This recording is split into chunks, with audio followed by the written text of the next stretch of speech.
the children are suffering horrible, needless deaths. An update now to a story from our On Your Side investigators who revealed last night the new deaths going unreported in the faith healing community in the Northwest. Investigator Dan Tilken took the information he uncovered to lawmakers in Idaho where these deaths happened. And a lot of viewers asking why that state hasn't followed Oregon's lead as far as getting rid of the religious shield laws to protect these faith healing parents, Dan. And for the people that don't know, these kids are members of the Followers of Christ Church, not the branch in Oregon City, but the related churches in Idaho. We expose why Idaho has been slow to follow Oregon's lead to make parents face consequences for shunning medicine.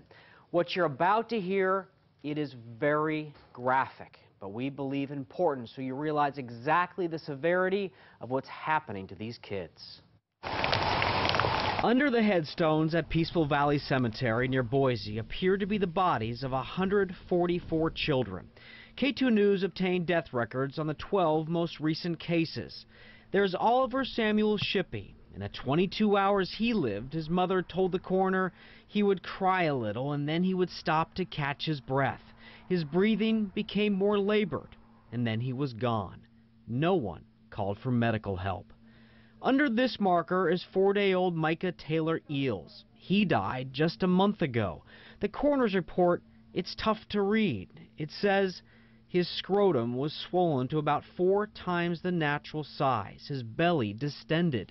The coroner blamed both conditions and his death on an intestinal blockage. Then there's the story of Memphis Lee Morris's short life. As the newborn struggled to breathe, his mother took him to the kitchen and turned on the oven. She held the child in the oven's doorway, trying to warm his body. She held him there for 15 minutes until there were no more sounds from the child.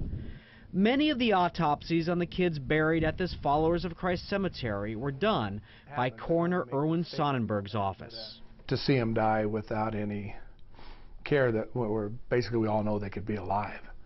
And that's really, it's hard on us. And he's fed up with Idaho's law that protects faith-healing parents. A lot of people fight the government on that same thing of sitting back saying, let us make our own choice.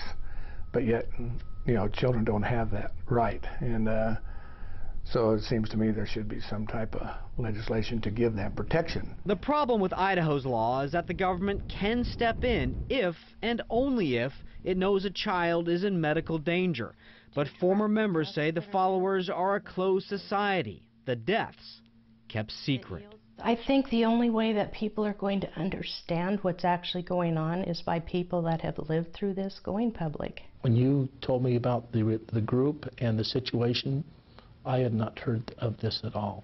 State Senator Fred Martin serves on Idaho's Health and Welfare Committee.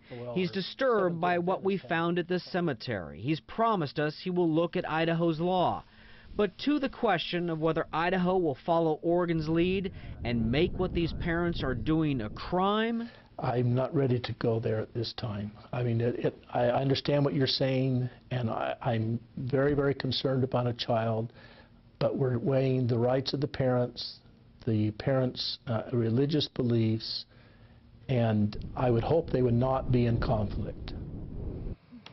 in traveling across Idaho, we talked to a lot of people about this, and so many didn't want to judge the followers. When I told the man who lives across the street from the cemetery what we were looking into, he replied, "Kids die every day." When I said, "Not this way," he said, "That's your problem and not mine." Now, some good news. We've learned that the state of Idaho, for the first time, has put together a child death review committee.